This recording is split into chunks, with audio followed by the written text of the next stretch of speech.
Hello. Today I wanted to talk about military conscription and the false equivalency with pregnancy. It is fitting that I'm discussing this now because in the United States, the Senate is considering, and probably will soon expand, sexist service registration to include women, which means I guess I can't call it sexist service anymore. Now, for the record, I would much prefer to see this totally unnecessary system abolished, but if it's not going to be abolished, then yes, it has to be expanded. And I wanted to talk about the justification many people gave for sexist military service requirements. I should point out that back when I was in high school in the early 90s, just about every country in Europe and just about every country in Latin America had a military service requirement for men. None had one for women. Thankfully, in both cases, those numbers have come way down, but there are still countries in both places where there's a military service requirement for men, but not for women.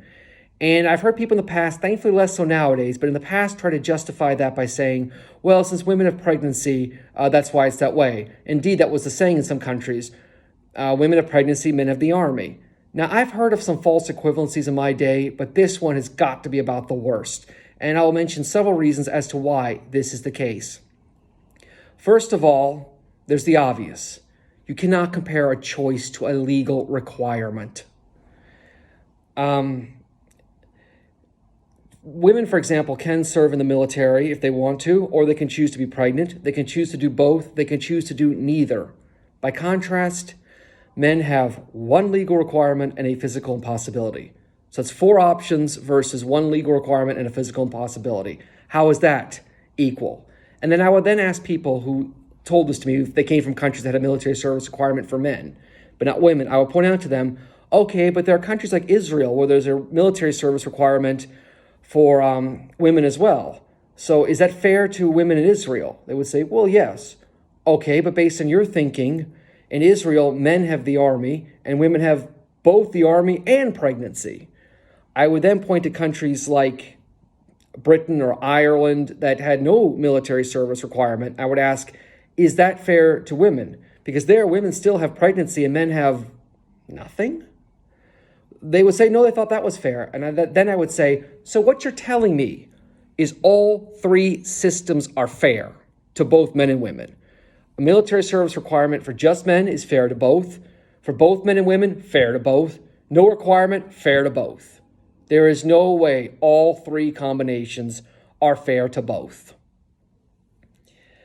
And I would also then say, okay, but let's say it wasn't a military service requirement. Let's say it was, I don't know, men had to spend a certain amount of time, maybe when they come of age, cleaning parks or the streets or something, or just periodically had a park or street cleaning requirement on a weekend, maybe, I don't know, once or twice a year.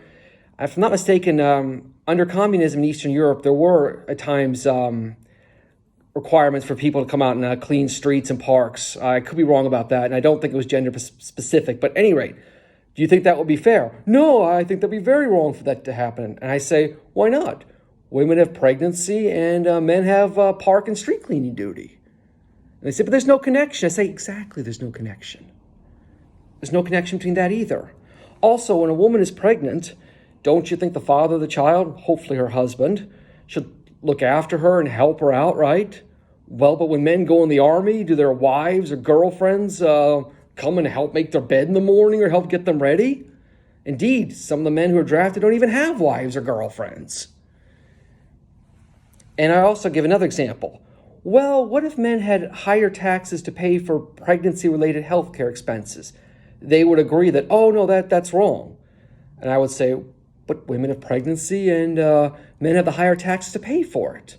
I would then say, I'm glad you agree that's wrong, and I'm glad to see you didn't fall for a trap that a lot of people fall for when politicians suggest a specific tax to pay for a specific expense.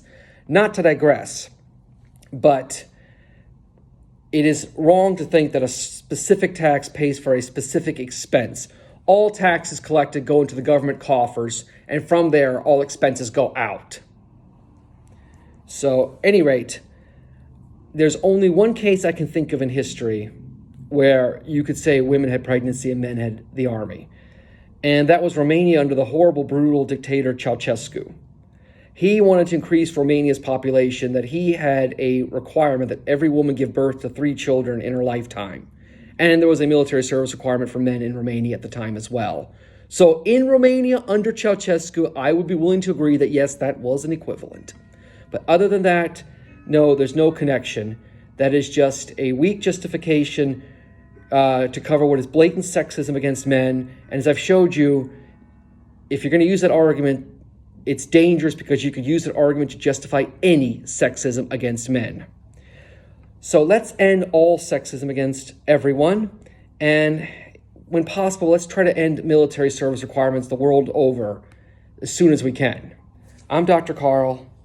Enjoy.